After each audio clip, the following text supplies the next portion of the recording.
Okay, so we are live. So for those listening at home, welcome to the Live from the Sword Coast podcast. My name is Kevin Madison, and I'll be your friendly dungeon master this evening. Tonight we are going to be continuing on with our ongoing Dungeons & Dragons 5th edition campaign, playing the Pathfinder Adventure Path, the Iron Gods.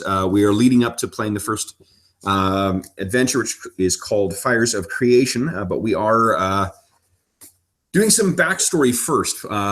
With me tonight is one of the regular players of this campaign. It's Jeffrey.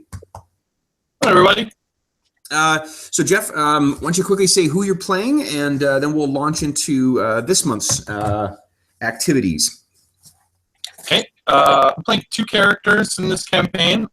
Callan Olendar, he is a alchemist, and Tor, he doesn't have a last name yet, does he? He does not, no. No, Tor, he is a rogue barbarian, or tribesman, I should say. Yeah, that's right. Exactly a barbarian. His now dead father and mother were Kellid tribesmen. Our campaign is set in the land of Numeria. Actually, speaking of which, check this out, Jeff.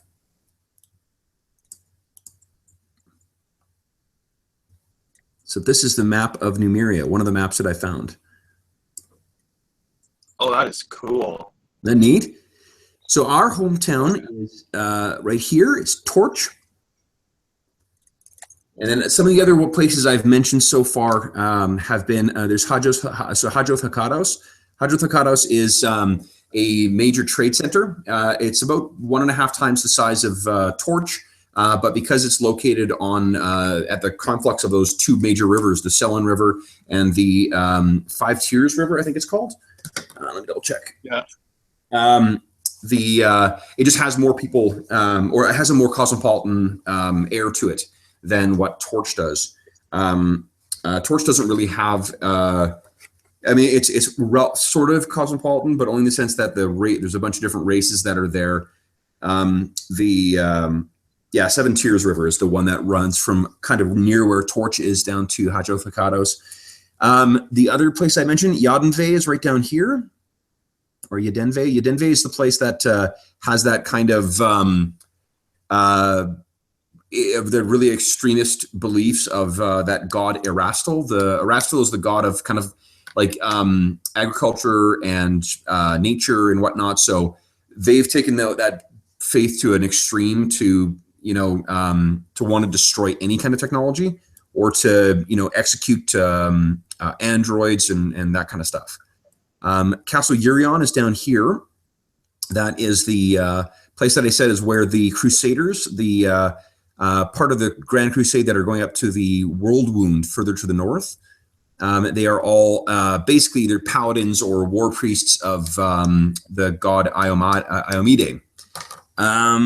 Silvermount and Starfall are up here. That's the where the Black Sovereign, the Kellid tribesman who rules over, who unified all the tribes about 30 years ago, and then conquered Starfall, where the Technic League is based.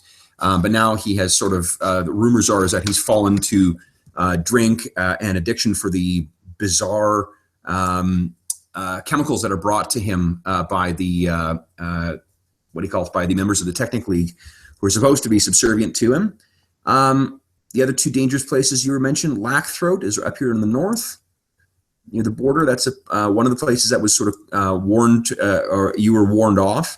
And then there's Chesed, which is of the different places that you were asking about, that place seemed quite, it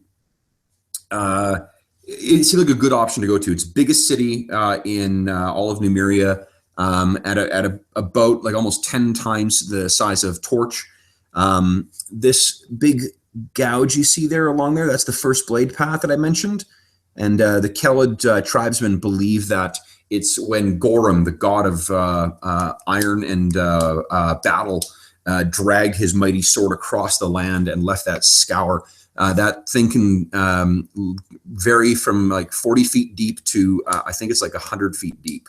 And it goes from about 100 feet across to like a couple of miles across. It's a huge swath that's cut its way across. So while Torch and Starfall look fairly close, it's not necessarily the easiest thing to just pop across that. So that's partly why Torch doesn't have quite as much of a solid Technic League presence in it.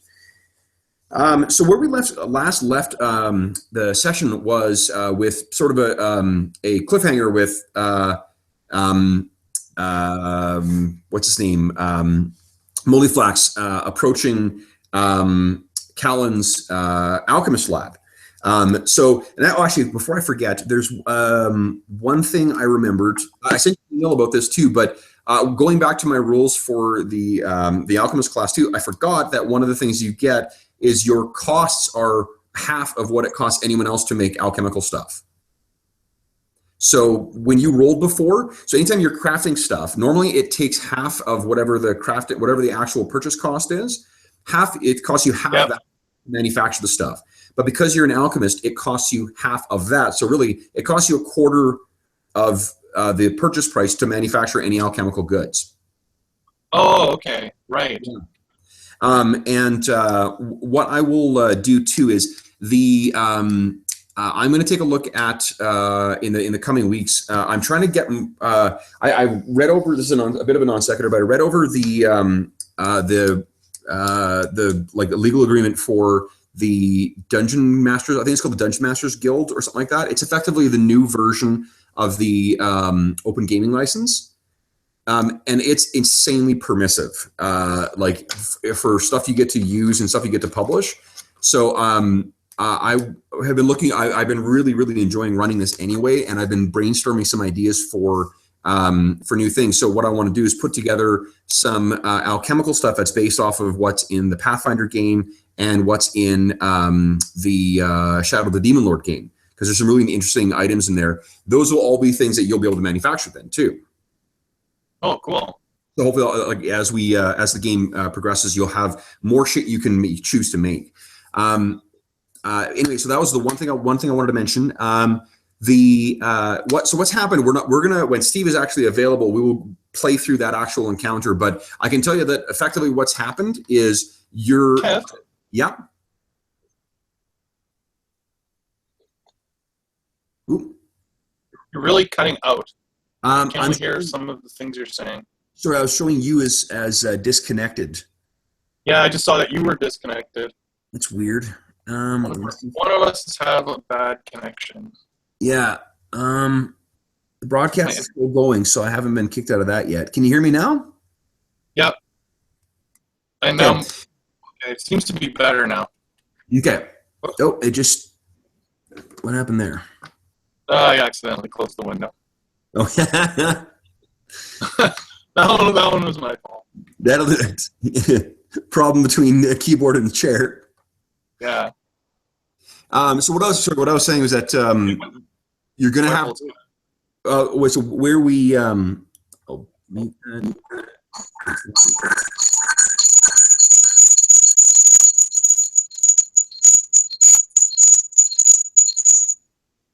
there we go. So what what happened in the last session? We left with Mollyflax approaching Callan's lab, and there was the what do you call it? There was that gremlin that he thought might be there. So whatever, right. We're going to leave that for when Steve's available, and we'll do that. We'll play through that thing. But what the long and the short of it is that your lab has been trashed in the course of that thing. So we are now the next month. Last month was Gozran. I'm sorry. We are in Desnus now, which is the equivalent of May. So it's very late spring, and early summer. So were you planning on selecting for the downtime activities for Tor and for Callan?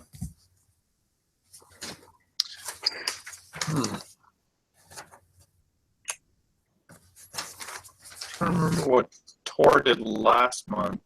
Tor last month worked for his stepdad. Oh, right. He helped him out because it was end of the season. Yep. It was tax season. That's right. Or tax season. Yeah, tax season. You know what? So I'll give you some lead in for what's happening. Actually, is we'll open the month. This is about maybe a week after you have after the events of the last session or the thing we've missed right now. So you're sort of we open with Callan in his alchemist lab, and remember that his lab is in this sort of like separately built little structure near where his mom's house is. And your mother. Give me a sec here. Your mother's name again is Sarantha. So, and remember that she's a member of the town council as well.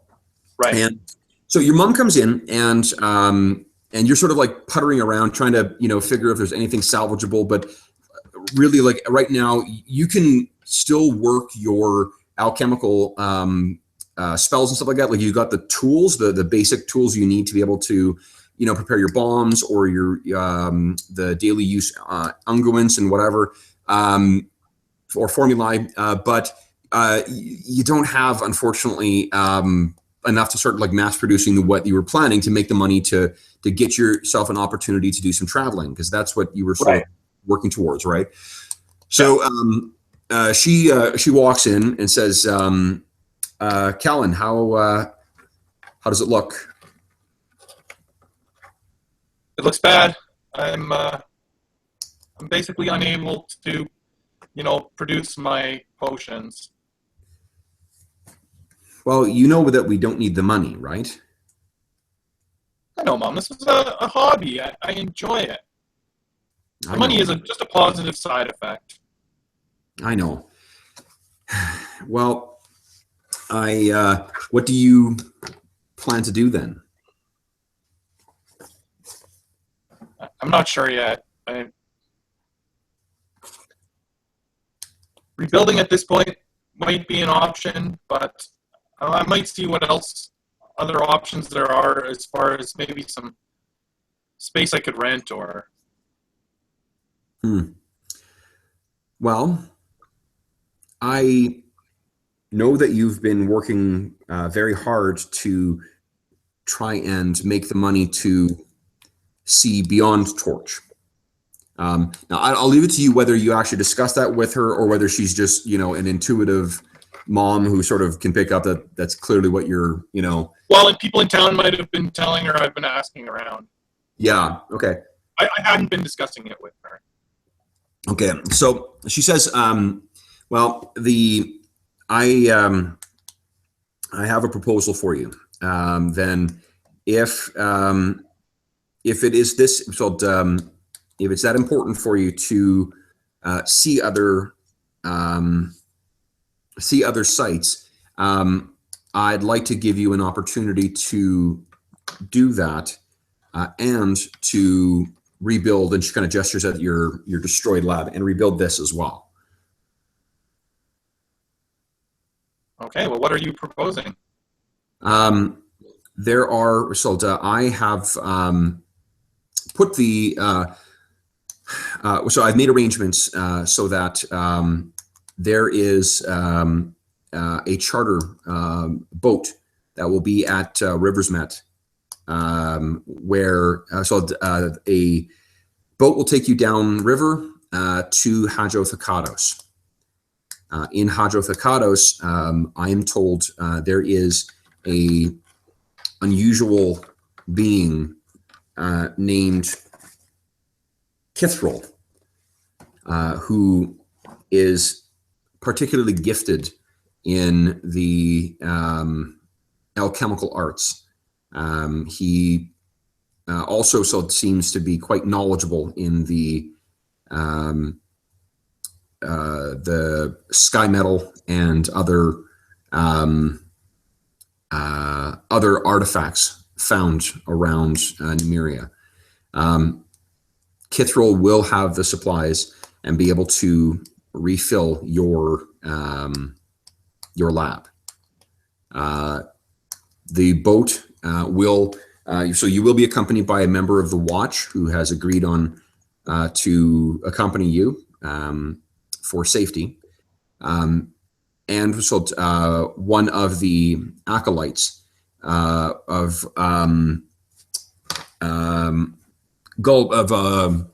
Brother Ulreth or Brother Garmin, he will be accompanying you as well. Well, sounds like quite an adventure. Well, so it's it may have been wrong for me to insist on you being here. If you are so intent on seeing, this would be an opportunity for you to see what the wider world has to offer, and the guarantee that you will be returning to me as well. She kind of smiles. You don't need to make an insight check. You can tell it's really fucking hard for her to agree to let you go for this. Why don't you make a history check for me?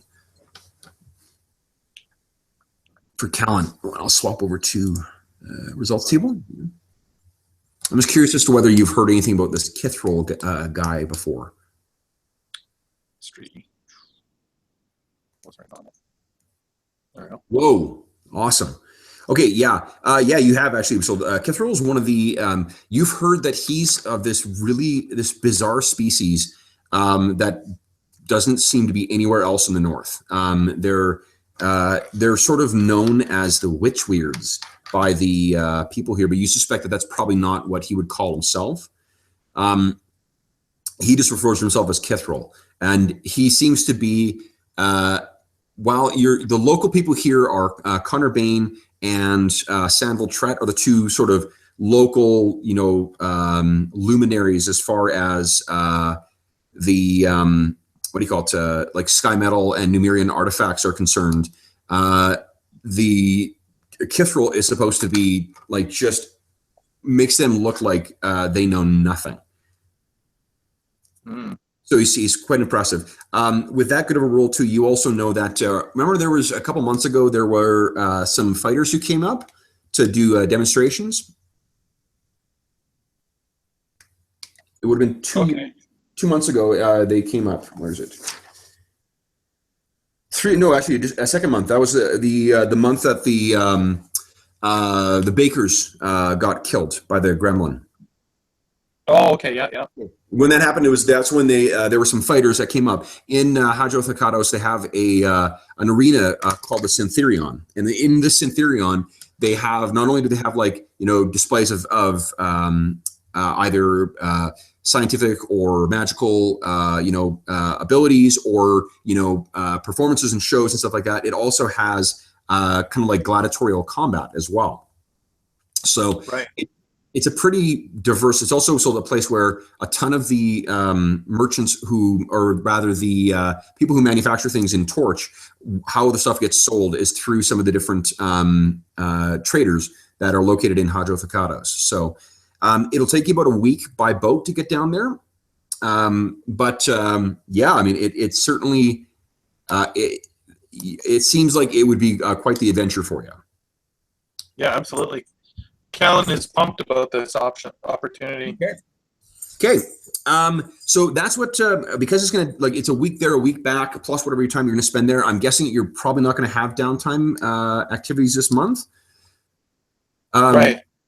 So if he's keen to take up on his mom's offer, then she gives him a big hug and says, "Well, you plan your things. I'm waiting to hear from confirmation from one other." Traveler. So we now cut to Tor. And Tor, you're sort of we're catching you at the tail end of last month, where you're helping out your father or your stepfather with all the loading of stuff and whatnot. And you've come home. Like you once again worked late to get some of the materials together to be worked on by your stepfather and his sort of apprentices. You come in and I can't remember. Do you have any half brothers or sisters? I guess if I would, they'd be a lot younger than me. Yeah. No, I'm going to say that my stepfather's actually a little older, and he felt he was too old to have children by the time Okay. him and my mom married. Well, and that makes the relationship between you and him a little better or more important than two, right? Right, he sees me as his son, and Okay. but So, he never had. okay, so you come home to the family home, and your mother and your stepdad seem to like they stop conversation the way that like when you walk in a room and someone's been talking about you, that there's that clear, kind of like they have exchange a knowing look, and they're like, your mom gets up and says, it's about time, Tor. We're about to serve dinner. Now sit down. I'll let you boys talk. And she walks out of the room to finish with the preparations. You can smell it's a the usual like probably Kellid style dish, which tells you there's something special. So your stepdad, do you have a name for your stepdad in mind, or? I hadn't thought of it. Okay, give me a sec here. Let's see. We could just come up with some classic names from this area. So he is probably a Talden. So I'll go with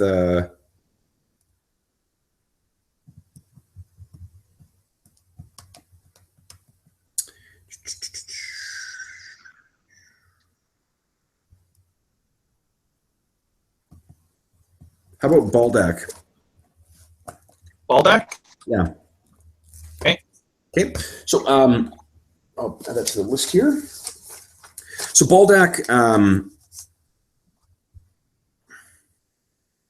and like, what do you think you call him? What does Tor call him? Baldak or Dad or what? He calls him Baldak. Okay. So Baldak sort of shifts in the chair. He says, Tor, have a seat. Yes, sir. Okay, so you take a seat there, and he can tell that he's quite uncomfortable. He's kind of fidgeting a little bit, and he says, Tor, it's been brought to my attention that you have been trying to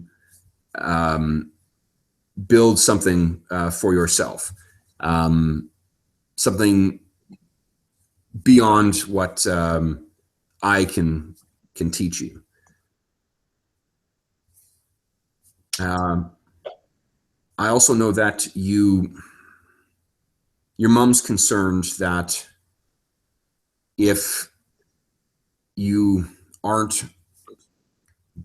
provided, or if you aren't, he wouldn't be this eloquent, I guess. If you aren't pushed in the right direction, that you might end up with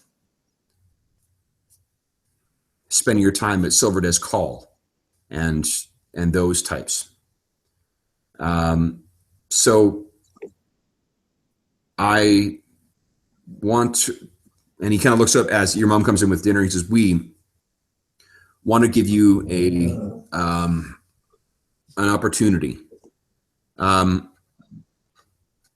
Councilwoman Callan is sending her son down to Hadrothakados with a small group. They can use extra. The river is,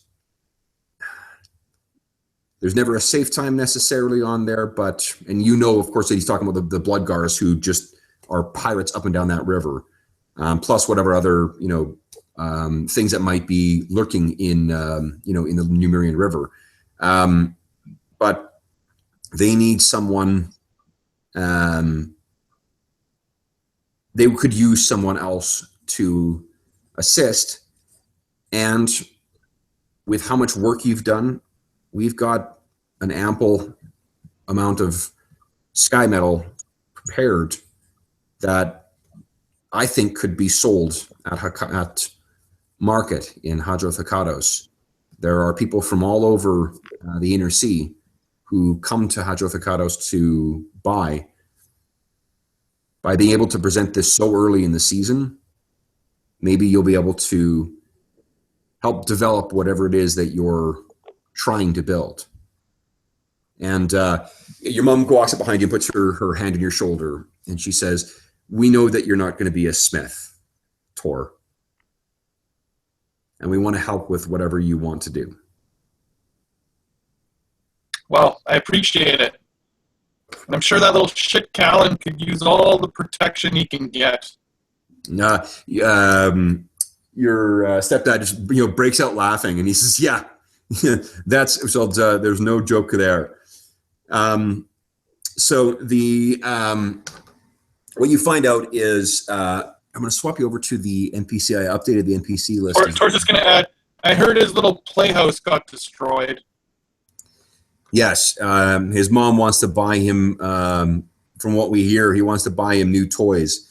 But if the town is, if she's willing to pay for him to go down there, then it's free passage, and it'll give you a chance to get this down on their dime. You can see at the bottom is where I added some new characters here.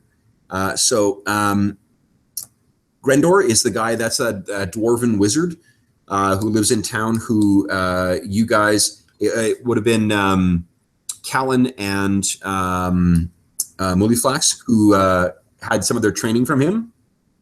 Yep. Joseph of Brie, or of Bry.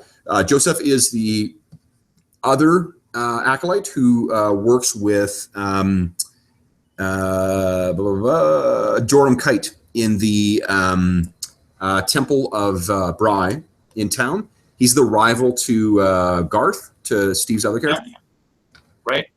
And then the other characters on the end, you don't know who that is yet, and you don't know who Gerald Saunder is yet. But we'll know that. So what you find out is that there's about 2 days until this will until you'll be departing. So you really want to get as much work done the next 2 days, so you can bring as much as you can. Rivermet is about maybe about an hour's travel away from Torch, maybe hour and a half, and it's basically like a fortified river. A fortified little settlement on the edge of the Seven Tears River. It's where anything coming upriver from Hadrothakatos or further south comes to get disembarked, and then from there it goes either towards Torch, or it goes to the northwest to go around the Joram Pots and then down into where the to either Yodenve or to Castle Urion. So, as you're sort of working away, this is still Tor. Tor's still working away, getting things done. You take a break and you go, you walk over to grab a glass of water. The big, violet torch is still going. It's a flare up time. So you guys are taking a break to wait for the flare up to finish, so you can safely go back in and continue working. And you see, as you go to pick up your, you've been working really hard and it's getting warmer out. You go to pick up your coat, and as you pick it up, there's a note that falls down.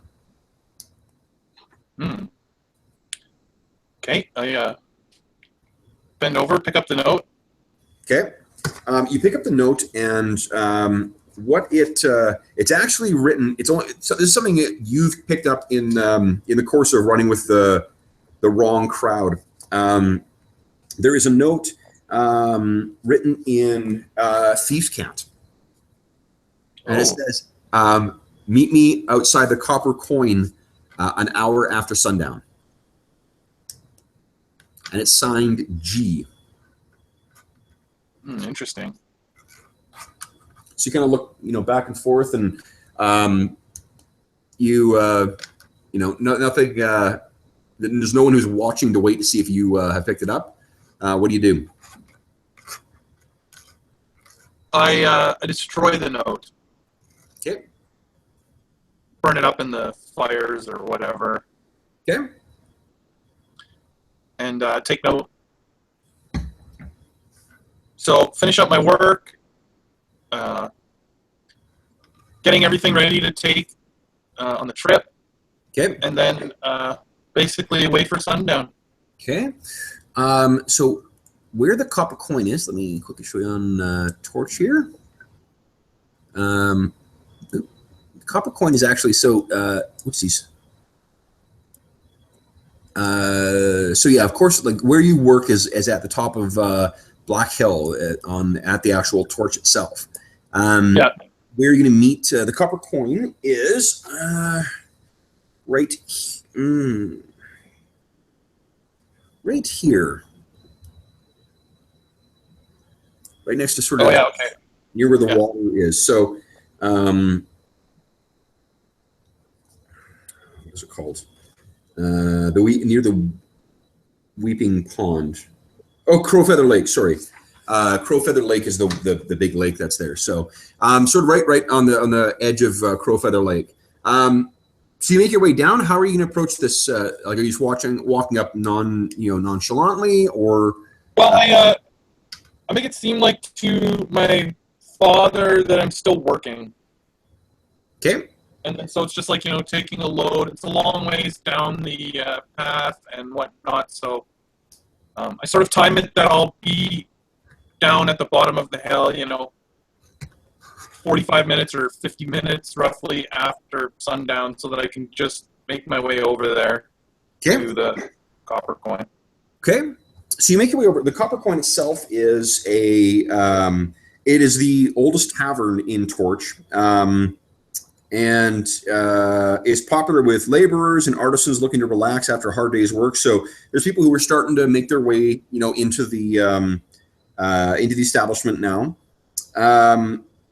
But as you so you don't stand out, but you walk up and you can see, you're looking around and you recognize obviously a lot of the faces there, but then one of the faces stands out, and that is of course.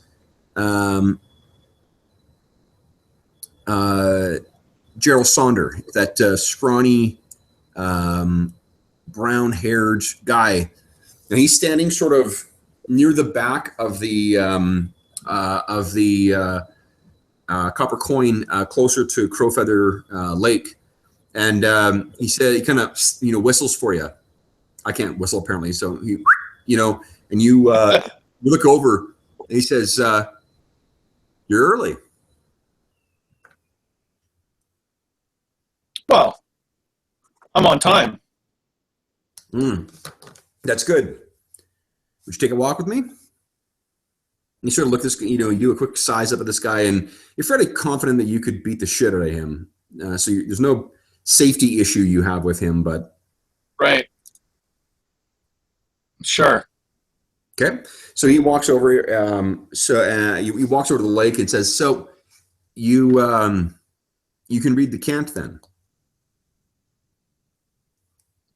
Indeed, I can. Who taught you? Well, and I know that someone who can read that wouldn't tell you who taught them. He kind of laughs. It's a good answer. A good answer. So I hear that you're heading down to Hadrothakados. Indeed, I've made arrangements for that. Well, I seem to have left something behind there. You see, I'm from down there before, and I forgot something behind there, but I haven't had a chance to go back and pick it up.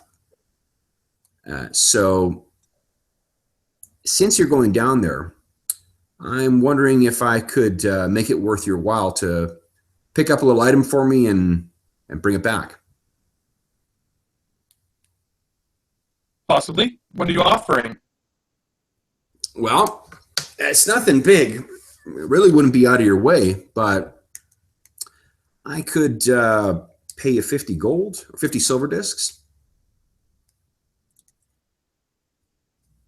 It's equivalent of 50 GP. Right. Oh, is it? Yeah. A silver disc is the just the currency in Numeria. Oh, okay. So it's quite a lot of money for Tor. It's quite a lot of money. Yeah, absolutely. Your average, like on a really good month, is about 10 GP. On a like Right. a fantasy good average month is about 1 GP. Right. So he doesn't act like that's a lot of money to him, though. Yeah. He just says, "Well, this must be something important to you." It's, you know how it is when you leave something favored behind. It just becomes a thing you can't live without. Indeed. Well,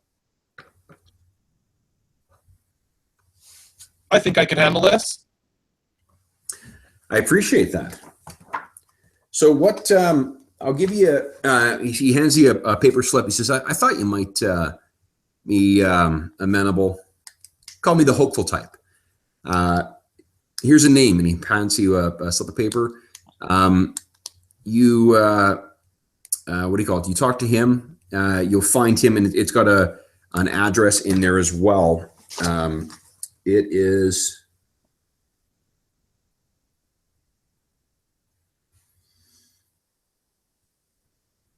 You'll find him in the Homeshore district. Just ask around. Okay. He'll have you. You tell him that Gerald Saunder wants you wants his wants what he left. And you tell them that then he's square with a cat's paw. Okay. Can you make a history check for me for Tor? Yeah, okay. It means nothing to you. So Tor looks at him and he says, "So, what do you say as a sign of good faith? You give me 5 of those silver coins now, and I'll take the rest upon the return of your item." He smiles and he says, "Clever." So clever.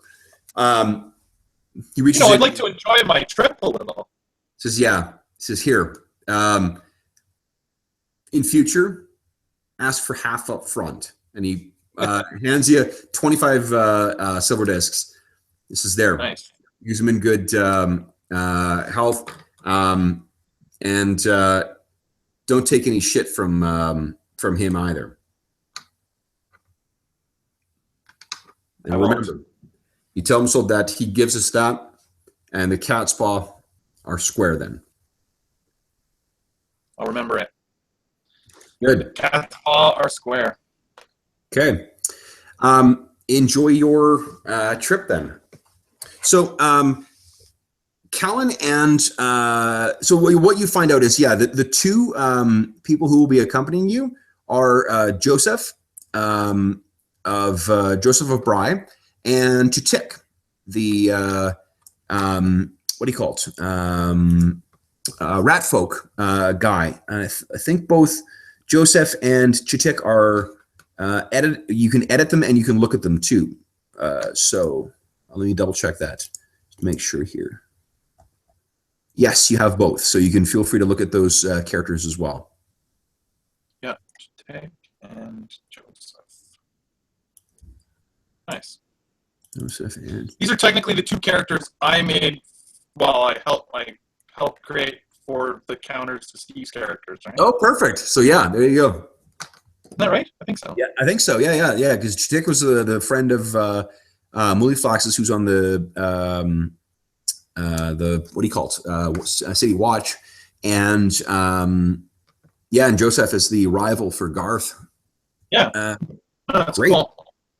Okay, so let's see here, and you can feel free to I'm just going to upload one quick thing here because I just remembered I forgot to do that, but I downloaded something I wanted to. Oh, there we go.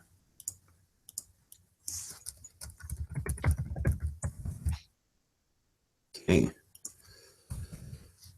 All right. So the put that in the right place here.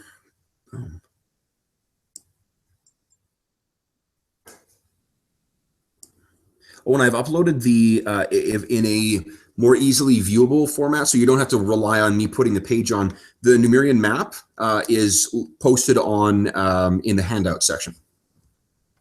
Okay, cool. Yeah, so that, like, I can show you here. Oh wait, hold on. Did I make it available to you? There we go. So yeah, so you can see there. Boom. There's your map.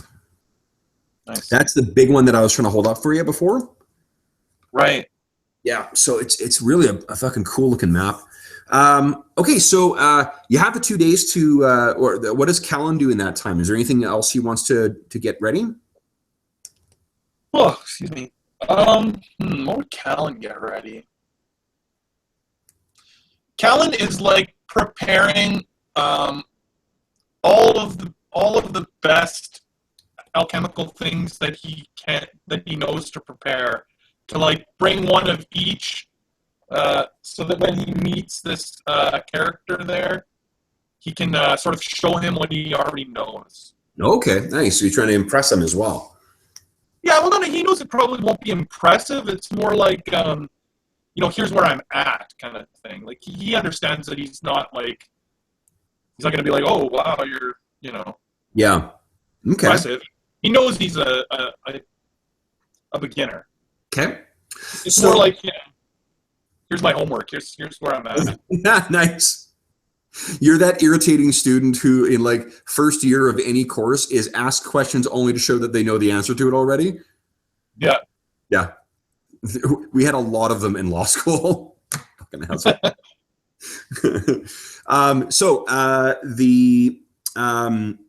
what I'm going to ask you to do is, so one thing we did not do either is, I forgot to ask, where are we here? I'm going to go to your spells on Callan here.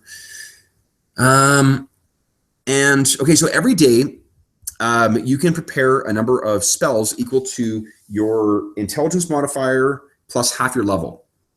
So you can of all the different levels of formulae that you can do. What I'm going to suggest you do is, so that we know which ones you prepared, is if you go into the little cog for each of the spells, on the top right, there is a option that says prepared or not. So just click the ones that are red are the ones that you've prepared. Oh, I see. So right now there's all 5 of them. Yeah, they're all taken as prepared, but if you go in and just select the ones that you've actually prepared, then we know which ones you've actually, you've readied. Okay. And you have Well, I can prepare 5, and I have 5 spells, so. One. Oh, your intelligence +4. Yeah. So okay, then ignore me. Then that's worked out nice. Okay. Well, I'm saying I'll just leave one of each prepared. That's fine. Yeah, and then you've got. Do you have only 1 casting slot, or do you have 2 at first level? I'm just going to double check. I tell you, making those pages into PDFs is so much more fucking handy than trying to go back to the website all the time. Oh yeah. That's the wrong thing. Just going to check because I think that maybe you only have the 1 slot, but I thought you had 2. I think you cast 2 per day, but I could be wrong. It will not be the first time. Iron God's extra documents. Here we go. Okay. No, I'm wrong. 1 casting slot. So you get your cantrips and your 1 casting slot. So, all right. So meaning I can have 1. I have 5 memorized, but I can only actually cast 1 spell per day. Not per day, per short rest. The alchemist works a lot like the way the warlock does, where you do have a limited amount of them, but they recharge after every short rest. Oh, okay. Yeah, so like all you need to do is take an hour to kind of catch your breath and whatever, and you'll get that back. The other thing is during the short rest, you can create your mutagen as well.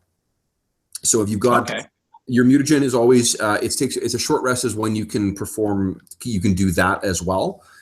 So you will want to also figure out what kind of mutagen you've prepared for the day. And the 3 varieties are listed in this first page here: sturdy, swift, and I can't remember what the other one's called. Strong. So it says underneath the features and traits on the first page. That gives you what the full rules for your mutagen. So just to get an idea of what you've prepared for when you're hopping on the ship. I The other think out of habit, he usually prepares the swift one. The swift one. Okay, cool. So, yeah. Okay. So then the day of, you guys all meet up, and it is Joseph and Chick, and Joseph seems a little anxious. Chitik is chewing on something still. So he's still, chewing on some like strand of cord, and he's got his little. He looks very much like he does in the picture, only instead of a crossbow, he carries a carbine. So he's got that with him as well. He's got his gun, and says, "All right, well, are we all ready to go then? I guess they're probably meeting up at your place." And Tor has hired some local laborer to transport all the stuff down to River Met, all his father's or stepfather's stuff. Who do you think is the last to arrive?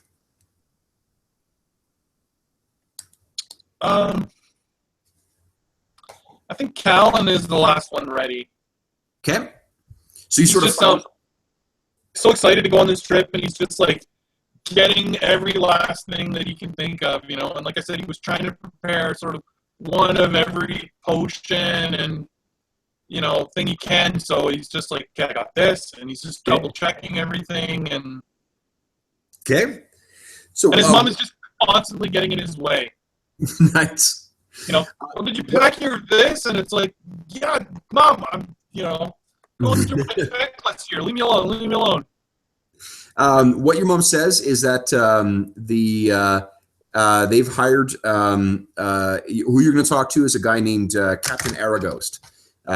He is apparently the captain of the boat that's going to take you downriver, and that is that's who. He apparently the pay's already been sorted out. He's going to take you down to Hadrothokatos, and then he will take you back when you want to come back up too. Great.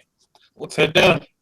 Okay, so you guys head down, and it's there's probably it's an exciting prospect leading torch, really kind of for the first time. None of you guys, I think you and Callan and Tor both know each other, but otherwise I'm not sure that you guys really know Chitek or Joseph all that well. Yeah, I don't think so. These would be new people to Callan and Tor. Yeah. So Joseph... Tor might have seen Chitik around. Okay. You would sort of know who the guards are in town. Okay. So what do you call it? Chitik comes over to... or walks over to Tor as you're sort of directing the mule, or maybe I guess it's probably some like hired hand who you've got to who's moving this thing down. Chitik walks over to you and he says, "You're Baldak's son, right?" Yep. Yeah, I know. Now, I want to point something out. I've only got 2 eyes. I can see that. And I'd prefer that both of them be on, and he kind of nods his head towards Callan, both of them be on him. So I don't want to have to keep one on you. If you follow? Yeah, I follow you. All right. Then we shouldn't have any problems then, right? No problems at all. And this guy, Chitek only stands about maybe like 3.5 feet tall too. So he's like sassing you and looking way the fuck up. You're probably almost double his height.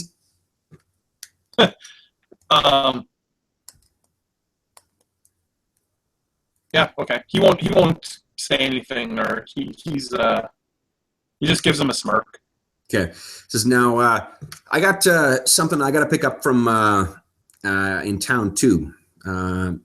Special delivery, if you know. Can you help me with that? He's asking Tor? Yeah. Yeah, sure. I can give you a hand. Good. I'd hate to have to hire a mule to transport it. You'll be a perfect substitute. And he kind of chitters away. And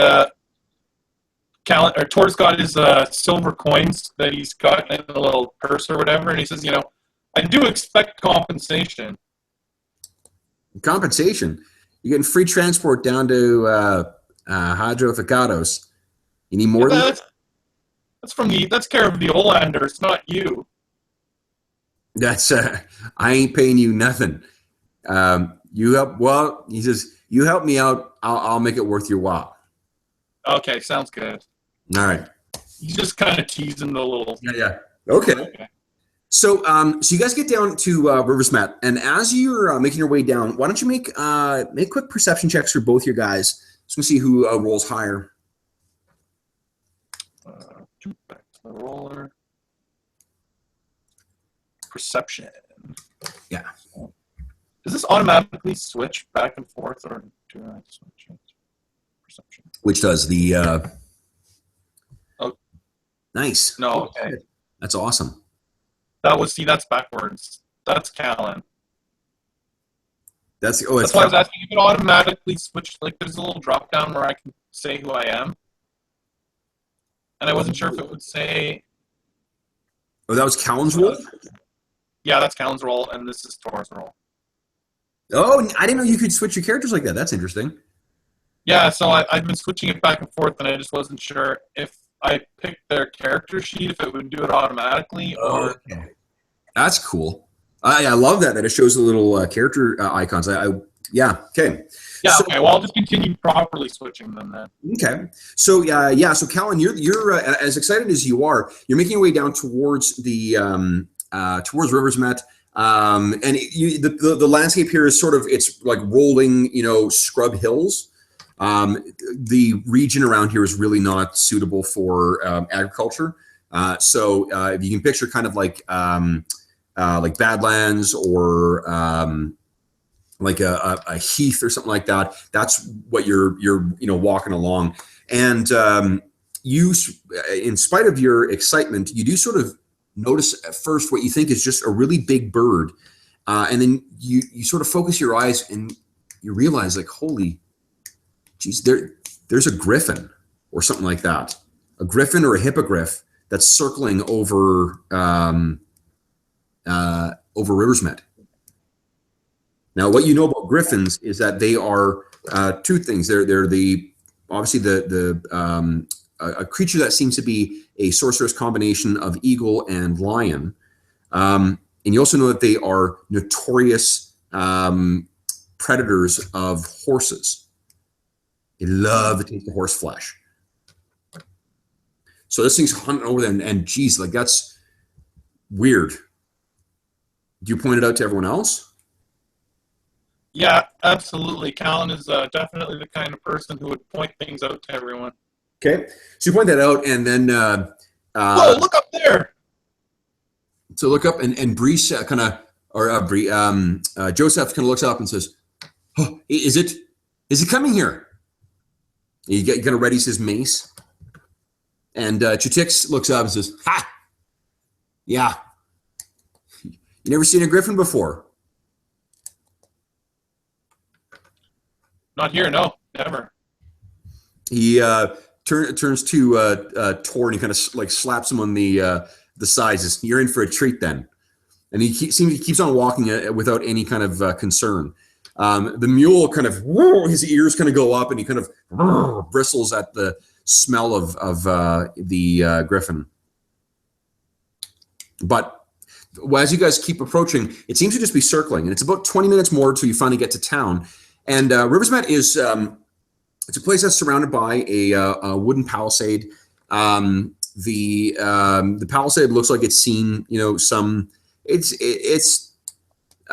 clearly not unblemished. It's seen some, trouble at times. It's maybe calling it a town is really generous. It's more of like a thorp. There's maybe about 200 people who live here, and most of them are involved in servicing the river traffic that is coming in and heading elsewhere. As you walk down, you can see there's about maybe there's four boats that are in town. One of which, the largest, is still sort of unloading. And as you, what you can see is that two things that stand out to you as you're walking into town and making your way down to the river. This is not at the sort of the headwaters of the river too. It's down a little bit, so there's the proper, big stretched out. The river itself is at this point probably about I'm going to say about 250 to 300 feet across. And then it's deep enough so that you can still see it like flowing. You certainly can't see the bottom. The biggest boat is the two things that stand out is one, seems to have a bunch of arrows sticking out of the side, and you think that there's a spear tip that's been broken off at one point too. You also you don't need to guess that that's probably something to do with the blood gars. The second thing you notice is that there is a shit ton of heavily armored soldiers who seem to be milling around, having got off there. There's a big, heavy cart that's being loaded up with a bunch of supplies. Maybe actually there's 2 or 3 of them. And then it's around now. I guess first thing is you recognize that the white tabards with the red insignia that's on them and the gleaming steel. These guys look like, they look like something you've probably maybe seen once in your life, but more likely never see, because these guys are crusaders. They are part of the church, or at least the devotees of Iomide, who are in service to the Grand Crusade against the demons of the World Wound further to the north. And how do you think Callan and Tor would react to seeing these guys? Because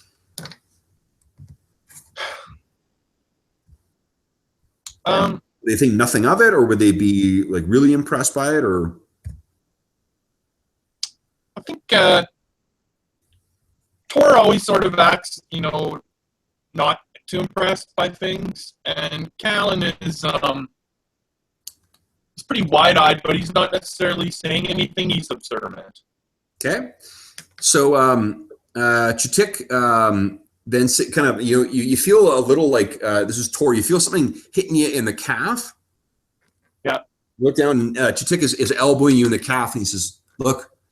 And Tor has a chance to look up just in time to see this enormous, like about 1.5 times the size of a horse, griffin, comes swooping down and beats its wings to slow its descent, and then it kind of lands down. All the horses seem to get a little agitated around here, including the mule.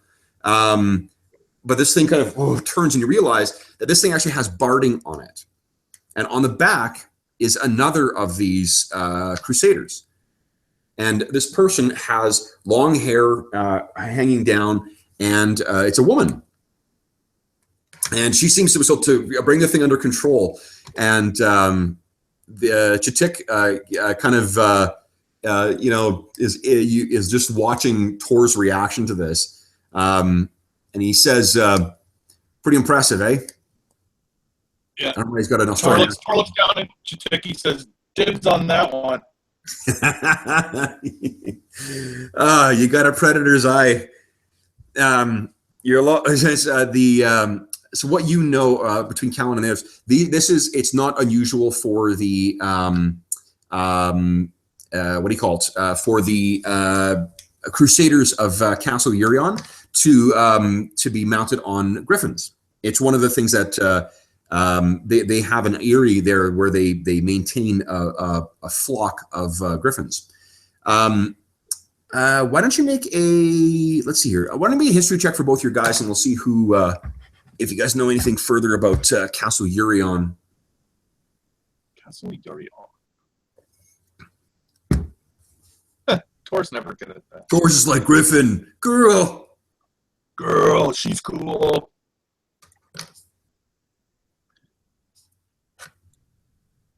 Okay, so Callan, from what you know about Numeria, first it's probably the bloodgars that caused the problems going up, and seeing how much stuff's being unloaded here, this is probably an extra escort to help transport supplies from somewhere further north, probably Hakados, up to here and then through to Castle Urion. So this is probably like the escort for that.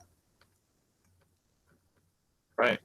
So, but yeah, the Crusaders don't really seem to take an interest in anyone else. They seem to be, focused on the task at hand. There's maybe one or two, kind of wide-eyed ones who are, taking in the surroundings and looking at the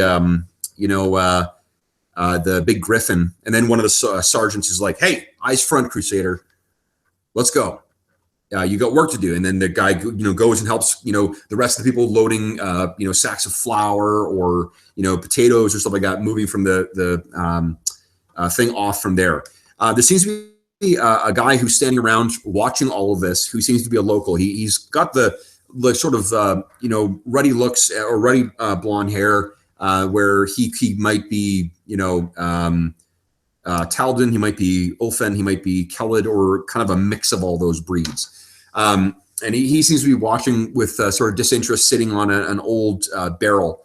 You would guess that he may be the what do you call it, with the little leather satchel that seems to be at his side. This would be the equivalent of the harbor master.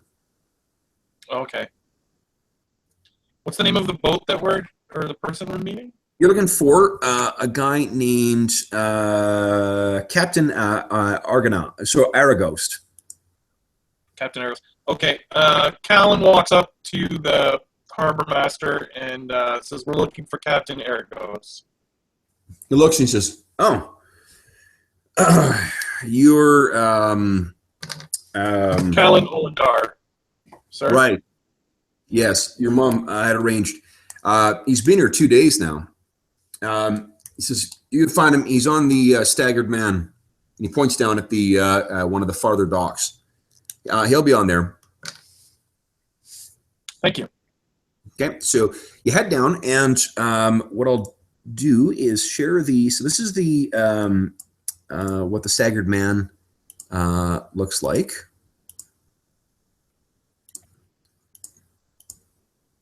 You see, it's relatively small river. It's not unusual. The transport that or the ship that the boat, I should say, that the Crusaders came in was much bigger, but the other ones are about this size as well too. This is the typical river traffic boat for small travelers on the and small merchants going up and down both the Seven Tears River and the Selin River in general. You see sitting on the, or sort of like mulling around, fiddling with the boat, is a guy who looks just like the picture I just showed you. And the way he seems to be walking about the ship, he seems to have, what do you call it? He seems to be walking like he owns the place. So what do you say? Callan walks up to him and he says, "Captain Aragost?" He turns, "Yes." And he's "Hi, Callan." "Callan, you are the councilwoman's son, yes?" "Yes." "Glad to meet you. Welcome. This is my ship, the Staggered Man." And he says, "Is this everyone then?" "Yes, this motley crew here are my accompaniment." Then terrific. Are you ready to depart, or do you wish to? We still have some daylight left. We can certainly get some river behind us. "Indeed, I'm anxious to head out." Well, so I too. It's you know how it's 7 days from here to Hajo Thakados?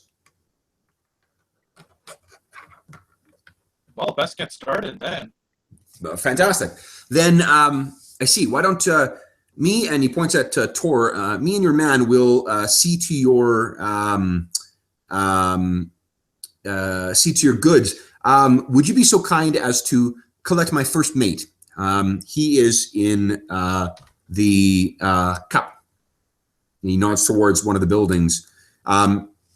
His name's Hansi. If you could collect him, we will have your. So I'll take care of your goods. Tor, it seems that Aragost, or this captain, seems to mistake you for a servant of Callan, and he seems to think that your stuff that's on the cart is actually Callan's. Right. Do you correct him at all, or do you just...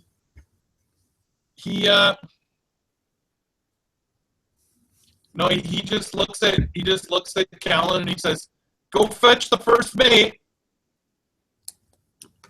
Okay, and what does Callan do? He sort of kicks him in the butt as he walks away.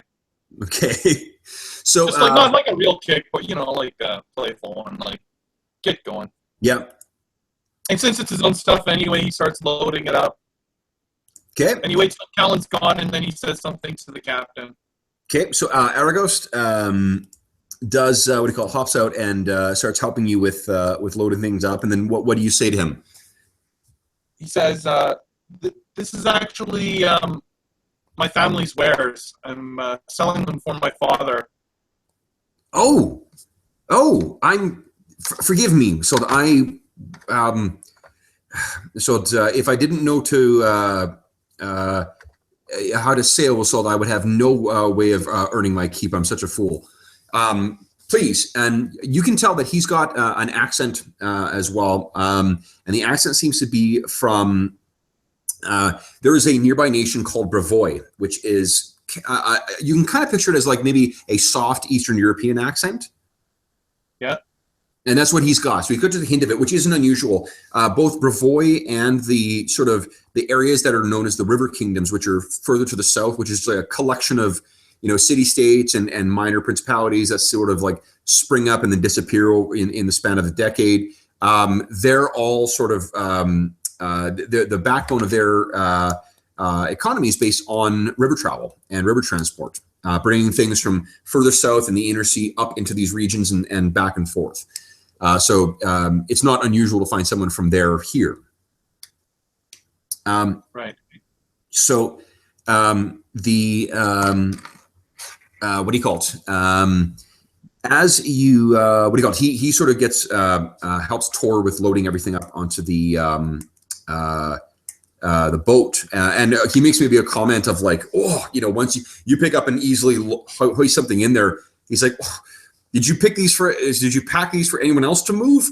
Oh, and he says to Joseph, boy, give me a hand here, will you? And he sort of quickly, puts his mace away, grabs it, and helps him load stuff onto there.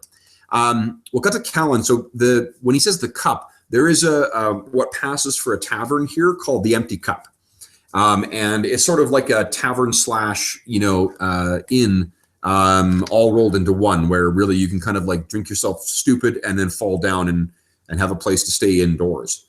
You walk in, and at this point, there's whoever was in that the first part of the first part of the caravan. Not caravan, the I guess caravan on the river, the group of boats that made their way up. They're sort of sitting at different tables, and then there in the corner there is a table that's set aside for some kind of card gambling kind of game. All that you've got to go on is the name Hansi. Okay, if you just give me a second, I'm just going to grab a drink. Actually, speaking of the bar. Yep.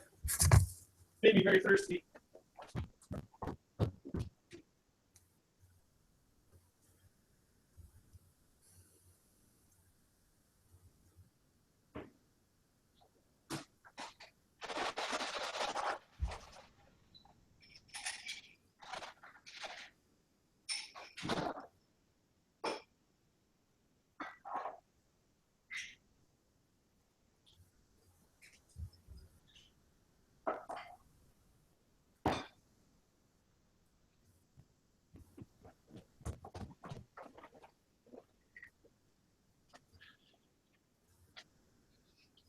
So Callum is going to attempt to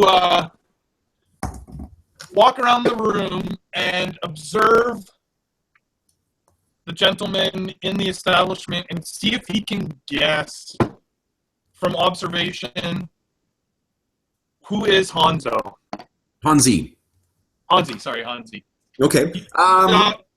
Why don't you make a good skill or a good practice for being in a strange city?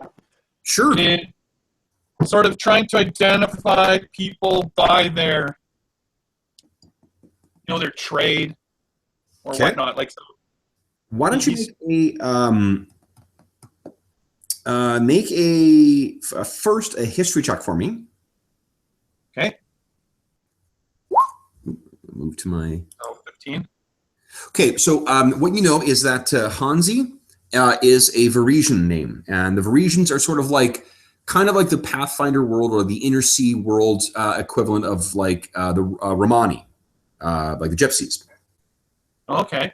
Okay, so they're a nomadic kind of people, and they've got swarthy skin, dark hair, and they're often well, I guess one thing is they're also known for card tricks, gambling, and that kind of stuff.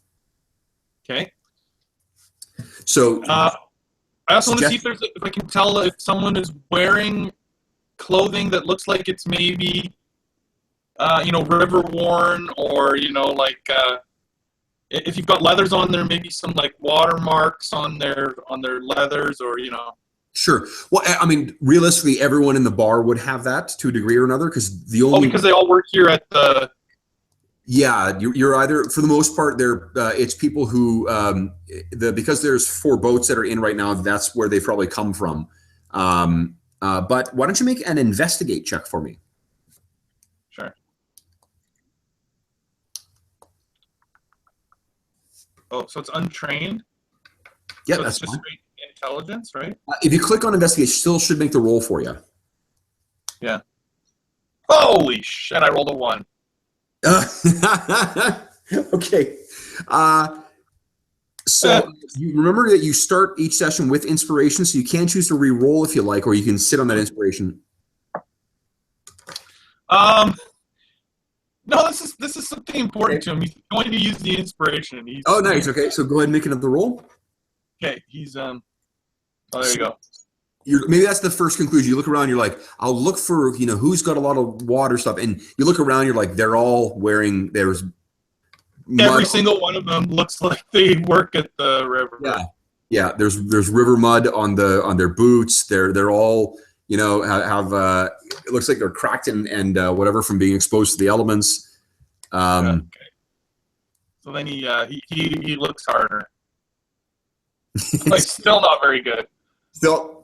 You can't figure out. Yeah, you're shit. You don't know. You sort of like maybe like you've overthought this right now. So now you've confused yourself. So you're convinced that at least 4 of them are probably Varisian and 4 of them are probably Hanzi. But you can't. So he's like standing close to the bar, and the bartender's just like been watching him, and he looks at him. He's like, "Is there something I can help you with, sir?" Do you want? Are you going to drink, or are you here just to?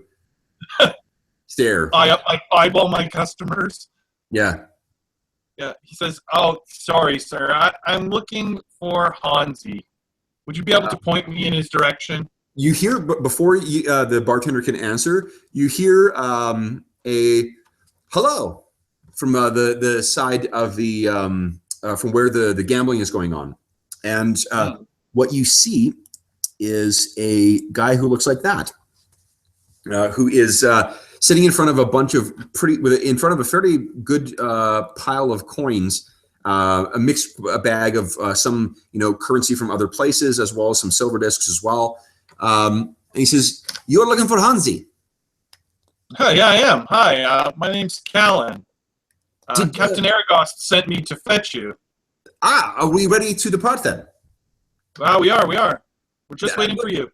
Then, gentlemen, he kind of nods to them and he puts his cards down, and you hear all of them kind of go, "Oh!" He says, "Yes, I know," and collects all the winnings from, brings the pot in. He says, be glad that will be the last batch of coin you will lose to me today. Now, and they're all sort of muttering, and he collects everything and walks over. He's only about, maybe like 5'9" or 5'10". He's a fairly small dude. But he walks over and says, "Now you are do you have everything that you require, or do we need anything further? Well, maybe we should purchase a bottle from this fine barkeep to take on the boat with us. And he says, "Ha! Well, so of course, so every journey should be inaugurated with a libation." But and he kind of looks around and he leans in conspiratorially to you. "I wouldn't trust anything here. It's mostly river water." So he says, "Please, I've got something stashed on the staggered man. We can have something there. The captain will likely insist in any event." So Right. he Callan's looking forward to being like not under his mother's thumb, so he's feeling adventurous. He's excellent. wants to partake of the world with these traveled gentlemen. Okay, so Hansi finally introduced himself. His name is Hansi Gadzo, and he does have he's got another unusual accent you haven't heard. You probably have maybe like when you were like, I don't know, 10 or something like that, there were Varisian dancers who came through at some point in Torch, because they do, they're a nomadic people. And you remember them as being these very flamboyant, outgoing kind of crazy people. And Hansi really presents as much of the same as well, too. So you make your way down back to the Staggered Man, and seems like everyone's got everything offloaded, and everyone's getting ready, hopping into the boat and getting ready to go. So here's what I'm going to do. So I'm just going to transition to metagame stuff again. I mentioned that I found some really fucking cool 5e compatible travel rules. So the same company that made, I think I might have mentioned before, the One Ring role-playing game. It's the most recent sort of attempt at making a Lord of the Rings role-playing game. Yeah. The publisher is a French company called Cubicle 7. Cubicle 7 is now published, or has now published the first of the 2 books for a 5th edition compatible version of it. So it's basically using 5e. It's not like 100% compatible, because there are some things they switch over, but they've converted over the travel rules from One Ring, which are really fucking cool, into 5th edition. So I thought it would be neat to give them a try and see how they play out. Because one of the neat things with the One Ring is that the game is sort of separated into like different phases. So there is like the adventure phase, which is like combat and exploration, shit like that. But travel is really as important as well, because that's a big part of Tolkien's stories. And then the adventure phase is also a big part. So the current edition of 5th edition, or the current iteration of D&D, does a great job of fleshing out, I think, the downtime stuff, like the time between adventures. But this, I think, would be a really cool way to flesh out that travel stuff. So every time you go on you guys are traveling between places, it makes it more, it makes it more of an interesting story, rather than just like random encounters or whatever. Right. So there's 3 things. There's basically 3 phases that we do. We do an embarkation roll, which is to prepare yourself, I guess. We do journey events depending on how long the journey is, and then we do an arrival roll once you get there, and that'll tell you how worn down by the travel you are. Now, what you need to do is there are 4 roles that are just divided between the company or the adventuring group. So there is the guide. That's the person who's leading you along the way. The guides rely on wisdom and survival to make decisions concerning the route, the rest, supplies, and things like that. I will let, if one of you guys doesn't want to assume that role, I'll let Captain Aragos make that role. That seems like the most realistic for that. Okay. There's the scout, who's in charge of setting up camp, opening new trails, and that's sort of keeping out for other, other travelers, other potential hostile encounters, things like that. There's the hunter, who's in charge of finding food in the wild. And there's the lookout, who's in charge of keeping watch. So hold on, what does the scout do again? Maybe I'm wrong about what the scout and the scout is setting up camp, opening new trails. Yeah, what they come up is when you roll the encounters on the journey, that's when, or the events on the journey, that's when the different roles are triggered. So we'll say the guide is going to be Captain Aragost. Who wants to be the scout? It relies on stealth and investigation. Okay, I think that Callan and Hansi are like spending time together, talking and relaxing, and not really working too much, even though the captain's maybe not too impressed. So I'll leave the other 3 roles to our other 3 characters. Okay. So then the other ones, the lookout uses perception, the hunter uses survival, and the scout uses stealth and investigation. Okay, so perception. Okay, so Took should be the scout. Tick will be the scout, okay. Tor, what did you say this? What are the other ones? The hunter uses survival, and the lookout uses perception. Survival. Does Tor have any survival? Yeah, he does. Okay, Tor will be the hunter, and Joseph will be the lookout? He's got decent wisdom, so I mean, even if he's not trained, at least he's got like I think +2 to the roll. Okay, so what we're going to do is roll 1d12 for me and add 3 to the result. Wait, hold on. Add 1 to the result. D12 plus 1? Yes, please. D12. This is the embarkation roll. Roll. Nice. 10. Okay, so that is awesome. Okay, so so what this does mechanically is the higher you roll, the better sort of the subsequent results of the journey will be.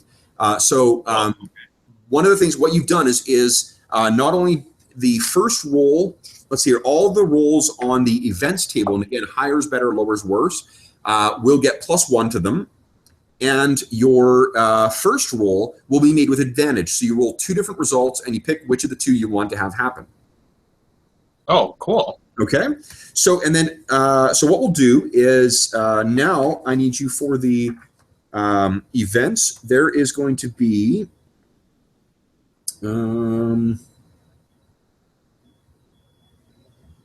I'll say 2 events throughout the journey. So why don't you roll the roll a d12 for me and add +1 again. We'll see what the first event is going to be. So we roll. Whoa! In fact, roll twice because I forgot you got advantage on this. Oh. Okay. What is up with this d12? So here's what you can do is either the enemy you may encounter, or you may meet depending on. Oh no, your embarkation roll is quite good. So, or a favorable encounter, a quite favorable encounter. Oh well, why don't we go with the quite favorable encounter? That sounds wonderful. Okay. So what we'll say is that the first encounter is as you're making your way along. There is there's actually a small community that is along the Seven Tears River, or near it at least, that is called Black Pipe. It is around one of the rare, arable areas in this. And when you guys get there, what you find is you sort of like sailed your first maybe like 2-3 days down the river, and it's mostly actually it's completely uneventful. There is the river cuts through a winding path through the hills of southern Numeria. There isn't a lot of there are some small like scrub trees and stuff like that that are near the river, but really it's rolling slightly gently rolling hills that go away from the riverbank and then off across the Numerian plains. Third night, you guys reach basically the town of Blackpipe, and when you get there, you find that you're actually not the only travelers who are there. Turns out that there's actually some members of the Black Horses who are there as well. And what I'll allow you to do is you will get an opportunity to try and chat them up and gain some reputation with them. Cool. So you come out and it actually, you know what? It's one of the same guys that you've been making headway with in the previous months. So you come out and it was 2 months ago, just so you know, that was Farast when you met them. You get out and there is one of the guys, and his name will be Zarko. So Zarko is sort of, they're off on their own at their own sort of camp. While the captain and everyone else is sort of getting things ready, Tor, you see them over. Do you just approach their gathering too? Yeah. Since do I see that Zarko's there? This guy. Yeah, you were them. Yeah. Okay. Then I'll head over and say hello. Okay. So as he's sort of talking and laughing with other people, and he looks up and he says, "Gorham's Blade, what are you doing here?"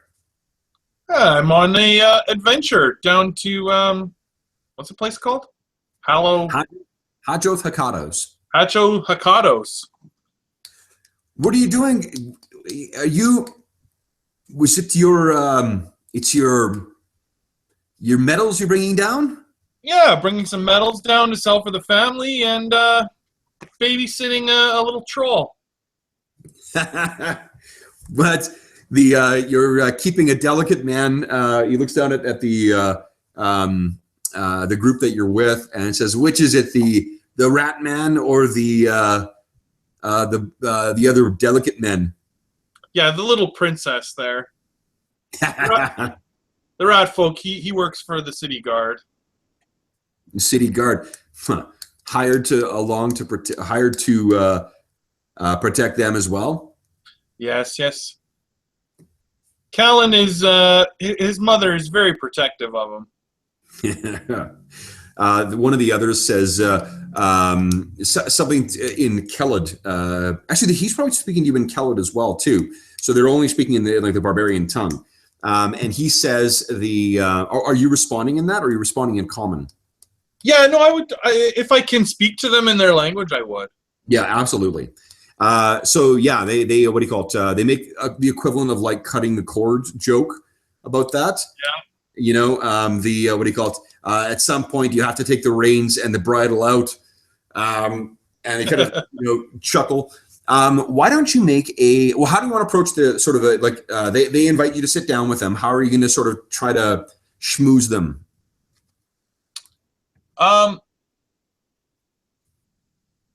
So did this Zarko character know my father? Yeah, he's probably he was probably younger than your father, but he's older than you. So he probably knows him. So that's what's been your in thus far. You know that you had one. Right. Yeah, no, he's not. Okay, I was just gonna see if I just wasn't gonna use my father. I was just gonna talk to him about the old days kind of thing. But he's not that much older. Yeah. I actually think I'm going to bring up this. I'm going to attempt to bring up this business proposition side of, the sort of the idea to them is wouldn't you like to have a Khaled on the inside, at the torch, on your side, making deals for you, someone who knows the forge and is also an ally, that kind of thing. Yeah, well, that sounds like persuade to me. So why don't you go ahead and make your persuade check? Let's see how the evening goes. good. You have inspiration, so you could make another check, or you can take that one. He'll just take the 14. Take 14. Okay, so you gain another. I'll say you gain another 1 in your reputation. So your reputation with the blood horses right now is, the black horses is 4. So Nice. you're 6 more, and you're at the what do you call it? The standard entry level, where you're going to have a dedicated contact. So the evening's really good. And actually, you know what? I'm going to give you 3 more because of how well you did in the thing. So 3 is the equivalent of what you would have got if you rolled over 15. Okay. So you're actually at 7 right now. So you're only 3 off from hitting the first sort of tier. Oh, nice. Okay, so the evening is a lot of like bragging and talking about battles and describing where scars came from and stuff like that. Like these guys are hardcore Gorum worshippers. That's a signature thing about the Kellas. What do Callan and the other guys do? I guess they're sort of like I just want to add that Tor is really happy to have a night away from Callan, and Callan sort of runs the show over there with the other crew, so he's happy to like have a night away from it because he said this is already like the 3rd night out or whatever. Yeah, and it's been a long time because Callan has been talking seemingly nonstop with this Hansi guy, this little Varisian dude. So it's probably a little, it's a small boat. So right, yeah. They seem to be getting along. So, I think he's been learning card games and drinking songs and just like all the sort of stuff that river boatsmen would have or know, and he is just absorbing it all and wanting to play cards and do whatever they want to do every night. So. Hansi is quite happy to play cards. Although Hansi at one point makes a joke about it really like half of the fun is taken from cards if we're not playing for coin. And then Captain Arago's kind of like clears his throat and kind of does it like no. Right, like you're not allowed to take this guy's money. Exactly, like you don't cut the. And Hansi says, "Oh, but there can be something to be said for not for avoiding the hard feelings of lost coin. So perhaps we should try something different." And there's in the course of the couple of days that you've been there, you see that Hansi does seem to have some kind of arcane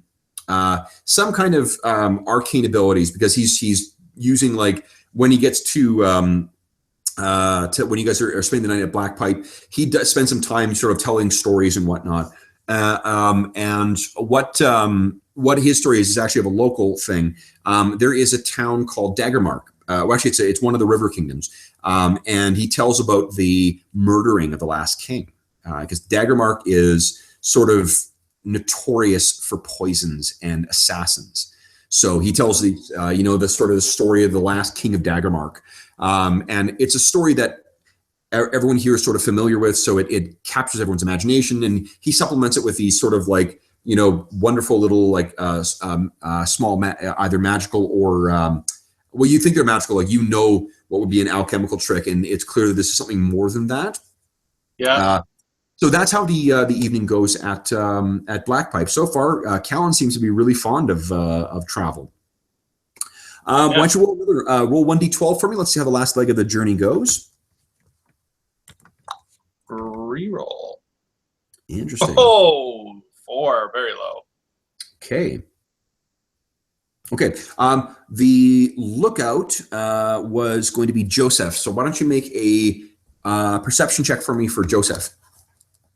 Okay, so it says that he has perception. I believe. Nice. Yeah, passive. He does not. No. If you just click on his passive perception. Yeah, if you just click on his wisdom, then it'll make the roll for you. Where's the? Oh, he doesn't have any skills? No. Oh, medicine and religion. Okay. Yeah. I see it now. Oh, there we go. Okay. Yeah. Okay. So this is about maybe 2 more days later. and it's getting very, very late in the day. So you're getting used to. You guys travel for probably about between probably close to 16 hours or so before you finally weigh anchor. Have your dinner, and then you get hit the sack, get up the next day, and then go. You guys are making your way down the river, and the sun is low enough in the western sky at this point where it's effectively night. Like there's still a little bit going, and the Captain Aragos is like, so I know a place. There is a bend in the river up here that will be a perfect place to berth. We will just we'll get down to that, and then we'll go. And the moon is actually out pretty high, so there's no difficulty seeing ahead of you guys. So there's no you don't have any concern. And sure enough, you can see like a little further ahead. This is about maybe 200 or 300 feet ahead. You can see by the light of the moon, the shimmering of the water turns off to the left, and there is the bend in the water, and there's the hills leading up with a little bit of scrub, and all of that is in black at this point. But then Joseph, who's at the near the front of the boat, or the staggered man, says, "What is that glow?" And you guys, who do you think would it be, Callan or Tor, who would step forward first? Callan would jump in on that for sure. So Callan gets up and goes forward, and what you can see is that there is this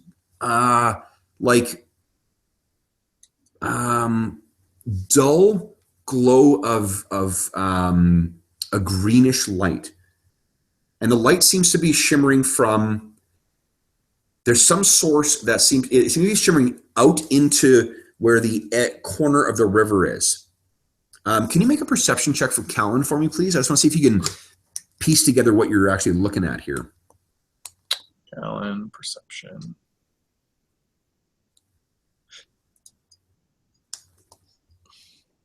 Oh, awesome.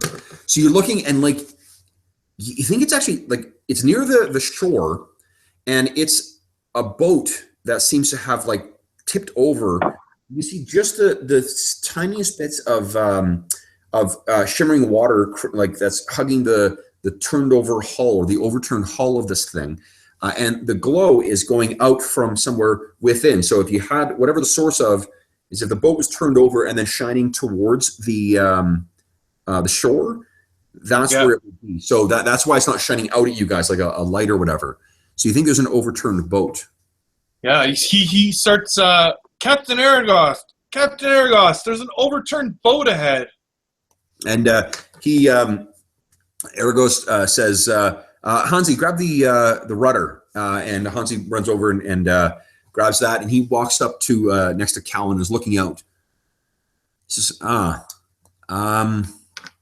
should we check it out, or is it some kind of a trap?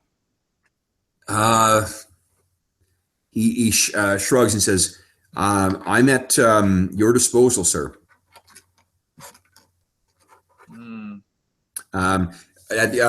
Tick has walked up at this point too, and he's got his rifle out, and he's like, what is it you see? And he kind of narrows his eyes. He's like, a boat. Why don't actually make a perception check for Chitik for me, will you? His perception. So that's just straight wisdom. Yeah, just straight wisdom for him. Okay. He, good thing that wasn't a disadvantage. Sorry? The good thing it wasn't a disadvantage. Yeah, no, his dark vision really helps out here. So he narrows his eyes, and he looks up at you, Callan, and he says, or at Captain, he says, that's a Bloodgar boat, isn't it? And Captain kind of narrows and says, I can't see clearly, but they're around. And he turns to you, so what do you want to do?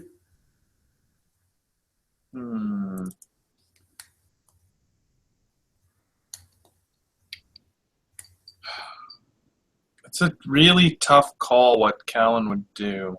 Mm-hmm. It's not that he's a real good guy and like overly concerned with rescuing someone in their tipped boat. Yeah. It's more his curiosity versus his caution. Why don't you make Like an it's like the devil, or it's like his own. It's like his curiosity on one shoulder and his mother's voice on his other shoulder. Like Yeah. Why don't you make an Arcana check for me, please? And I'll give you advantage on it actually too. So whichever of the two is the better result. Whoa, 23. Holy sh!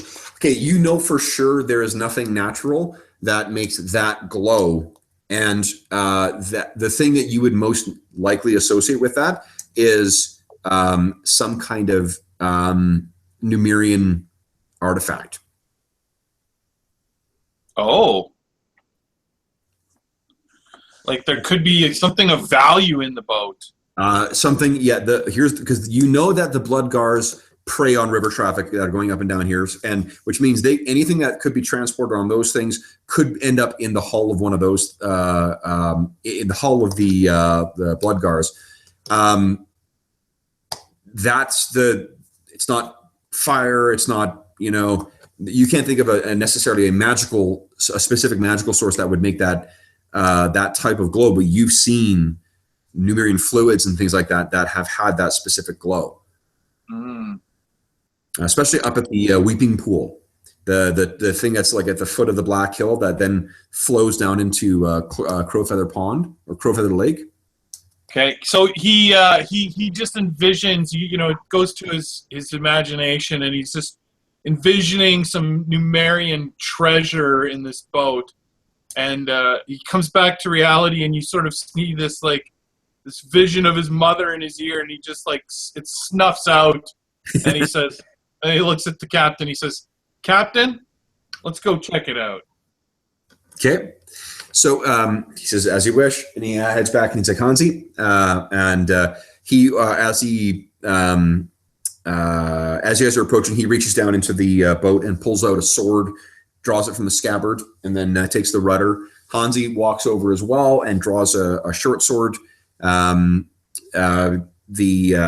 Joseph draws his mace and sort of holds it and is looking out. And Joseph sort of, says, "Mr. Olendir, do you want light?" Let's wait until we get a little closer. Okay. So he says, "Very well. Let me know." What is Tor doing, and what is Callan doing?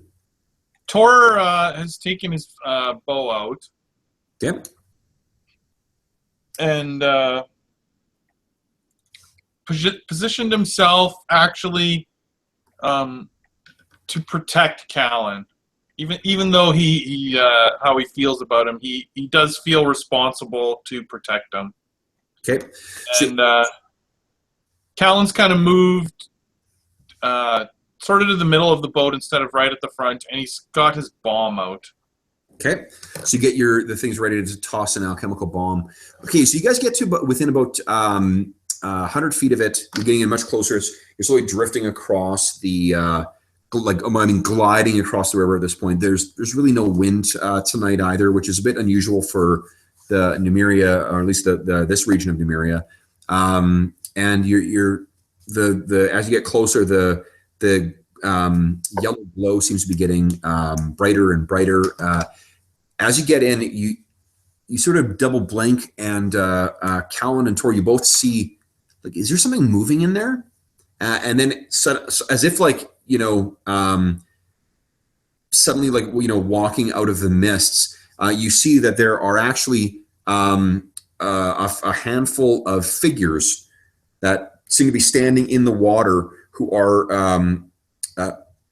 trying to sort of trying to right the boat.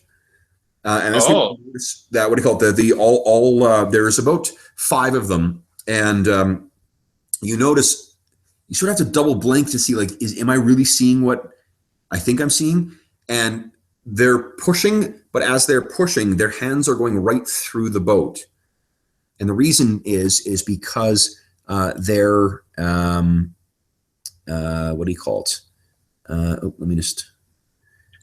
What size boat is this, Kev?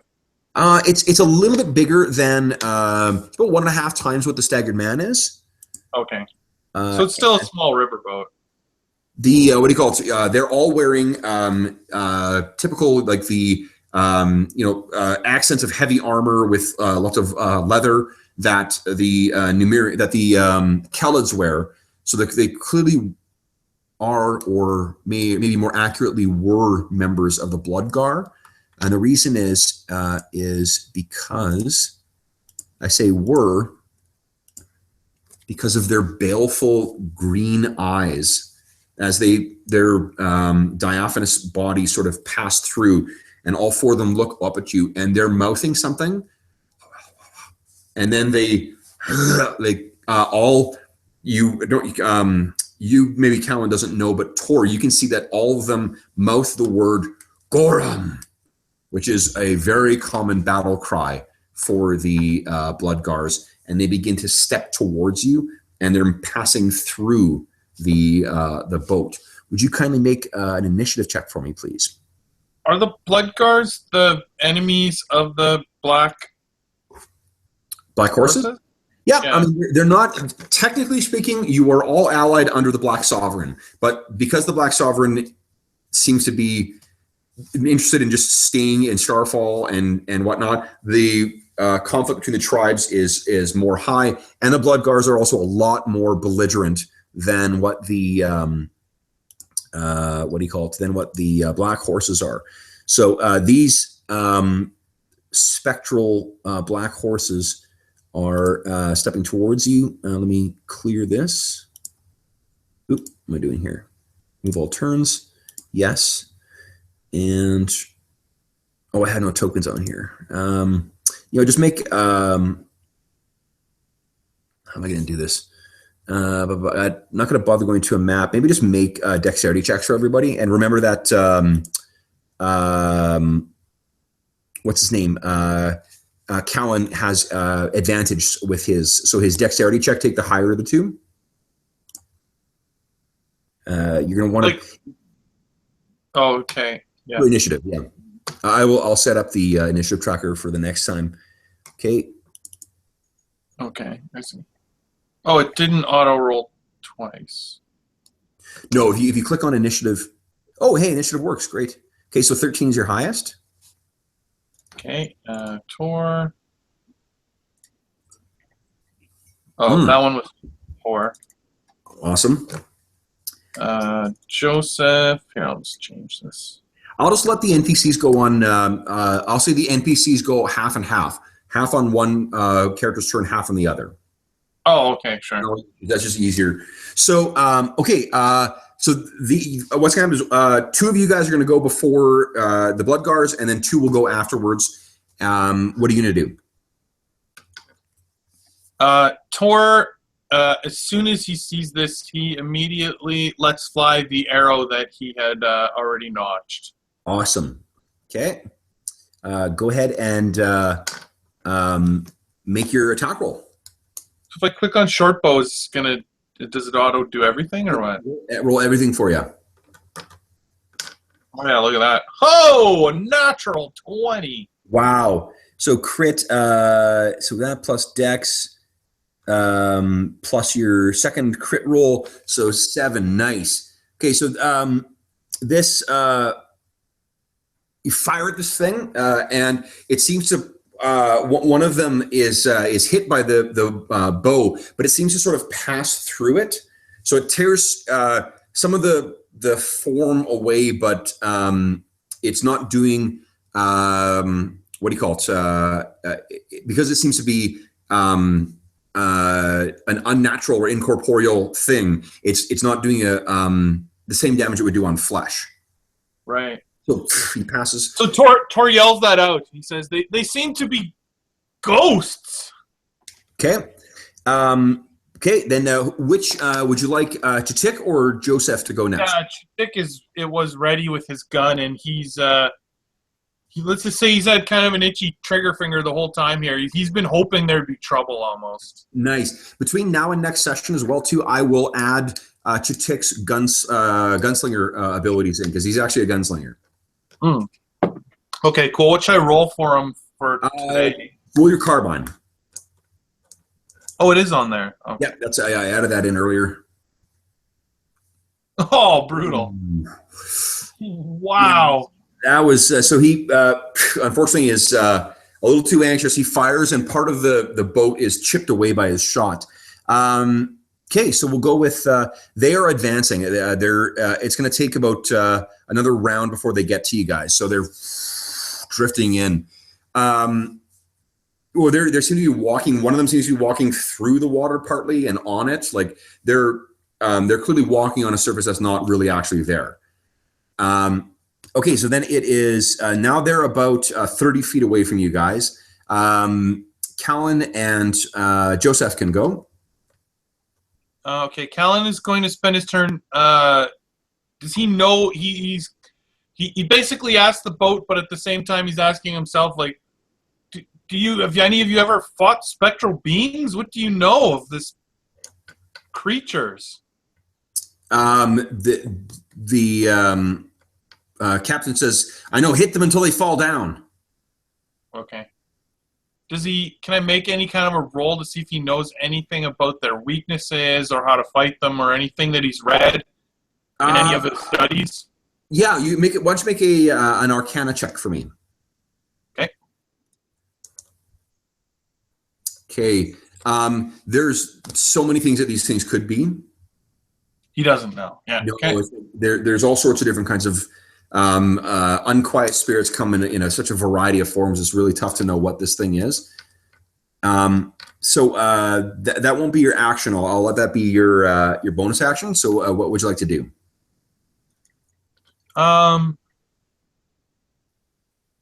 What about my?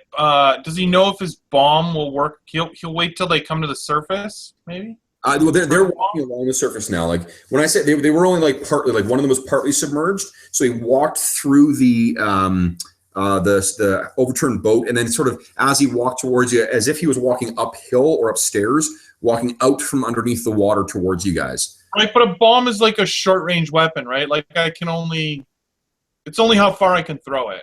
What's the range on it? I can't remember. It should see on your character sheet. If you can click on it if you want to see all the information. Like it'll just display in there. Where does it say distance? Why don't you click on it as if you're going to use it? Oh, range 20 or 60. Yeah, so I mean, up to 20 feet is with no. It just means anything past 20 feet is disadvantage. Okay, so he'll hold his action until they're within 20 feet. Okay, that sounds good. And then Joseph, what does he want to do? So Joseph has one of maybe a spell he would cast. What does Bless do? He's got Sacred Flame, which I think has a range of 60. Okay. Yeah, he'll cast Sacred Flame then. Okay, so let's click on that and it'll give me the rules for it. Sweet. Okay, so DC 12 save. Okay, so I gotta make a save. They save. So does it say under Sacred Flame? Is it half damage on save, or is it no damage on save? Look at my player's handbook. Where did I lose that? Spell. Games, monsters, Volo's guide. Where the hell did I put it? Half damage. Half damage on save. Okay. Yeah, save dex, half damage. Okay. I have completely misplaced my player's handbook. Where the hell did I put it? It's funny. It's right here. I'm an idiot. Okay, so yeah, you. Sorry, did you say it was half damage? Yeah. Okay, great. So this thing, he reaches out his hand, and there's a he calls out a prayer in a language you don't understand, and then there's maybe like a turning of gears of spectral gears above, and then it sparks that fly out that shower this one of the oncoming creatures, and it clearly burns it partly. The placement of it was a little off. Captain Aragost does nothing and just sort of turns the boat to try and put some distance between these things and you guys. So I'll put it, so it'll be at another 30 feet away from them. And then Hansi will, I don't know, do I have stats for him? I don't think so. Hansi casts a spell, and I'll just use this for it. Whoa, nice hit. So he casts himself let me see here. Bear with me 1 sec. I just wanted to, I did not think that these guys would be in a fight. No. Well, actually, I'm an idiot. Like, I knew that this was sort of going to probably happen, but okay. So what happens is there is a it's boring. He calls something out, and there's sort of a powerful resonance to his voice, and one of the same one that Tor shot is kind of like is struck and then dissipates into nothingness. So, and he calls out what Hansi says is, "Don't let them touch you."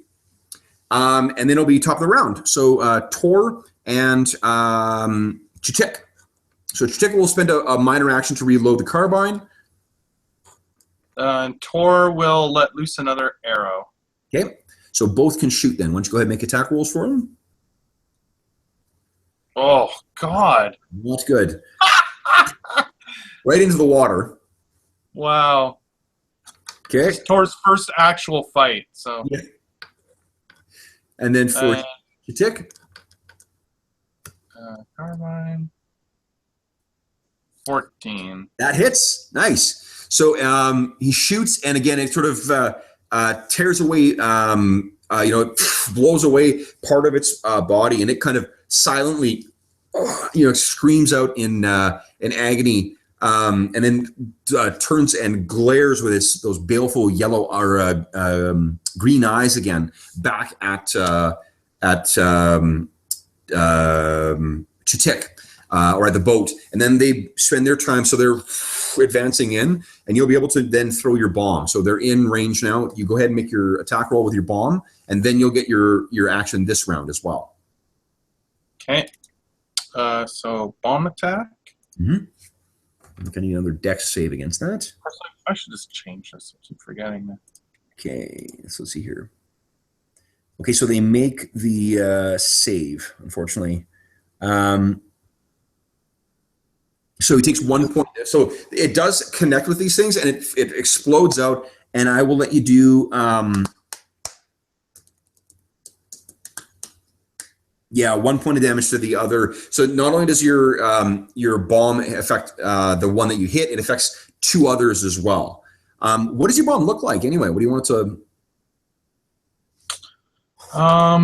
See, this was a fire bomb. It looks like a little bit like a Molotov cocktail. Okay. But there's like a rather than a rag that you light on fire, it's sealed, and right before he throws it, he shakes it. Love it. And you can see the fire light inside of it, and then he throws it, and it blows up much more than an actual Molotov cocktail would. Awesome. So, boom is what hits, and then it's your turn again. So would you like to, because they're now about 5 feet away from you guys. Okay. He yelled out to not be touched. Callan will drink his swift potion. Okay. So that's a use object thing. So you get one of those free per round. So you still have a bonus action, a move, and an action.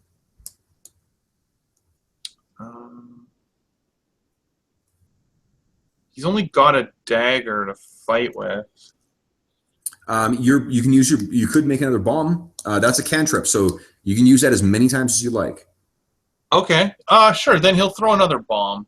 Okay. So it's a bonus action to get it ready, and then you use your action to throw it. Oh, nice. Much better. Okay, so you let's make a deck save for him. Okay, fails this time. So they take another. He takes another 4, and then everyone within. So there's 2 others. Make my 2 saves. 1, 2. Fail and fail. So they take 2 points of damage. So you hit the one, and again it spreads out and burns them. That seems to affect them a lot more than what that last spell did, or the last arrow did. So the one that you targeted, am I right in thinking that you would have tried to target the same one that was shot? Yeah. Well, whatever was actually probably whichever one was closest. I'll say that was the closest. That's probably who Chick would have picked as the his target. So yeah, it's blown away, and this thing comes, charging in across the water. As it's getting closer, you can see that it's only like the faintest, basically where the light would hit as highlights. That's what's still there. The rest is darkness that you can see through. So these things come running up, and then one of them gets blown away, and then you hit it with your bomb. It explodes across on it, and it kind of disintegrates away. There are 3 left. Joseph, go, and then Hansi and Captain Aragost will go. Captain is sort of directing the boat. I think he's going to try and put more distance. What is Joseph doing? Joseph. He's going to cast Sanctuary on Callan. On Callan, okay. That is only a bonus action, so you can still do something else as well. You only cast 1 spell, but a cantrip does not count towards that. So he casts a spell and a cantrip if he likes. Okay. Oh, yeah, casting time 1 bonus action. Okay. Yep. So any creature that tries to target Callan has to make a wisdom save. Okay, so there's a flash and a spinning like ring of glowing gears that kind of all surround Callan. That sort of surprises him, and then is he going to use Sacred Flame again? Yeah. Okay, and that's a wisdom save, right? Okay. Dex save. Hold up. Yeah. Failed. What? So it is, and I think is he rolling just ones each time? Oh yeah, okay, that's why. Okay, so he this thing is burned by the flare of radiant sparks coming from those gears again, and then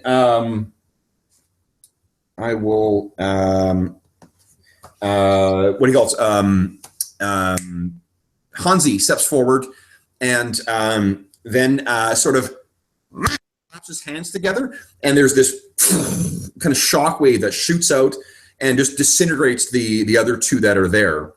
So they kind of, and the explosive shockwave sort of carries out up and down the river valley, the thunderclap from when his hands hit together. And you can see there's a bit of flash of magical energy that subsides as soon as he stops. And apart from the sort of like, echoing peal of thunder that is rolling down in either direction, all you can hear is the sound of water lapping against the side of the staggered man. And at that, sort of Captain Aragost says, "Well, that was exciting. Should we see what they were concerned with now?" Yeah, absolutely. The glow is still there. Yeah, it is. Yeah. So he angles the boat, and the boat sort of the staggered man turns and starts sailing in towards it, and that's where we will leave things. So we're at our 2-hour mark. So that's awesome. For those listening at home, thanks so much for joining us for another episode of the Iron Gods campaign. We will see you again sometime next week.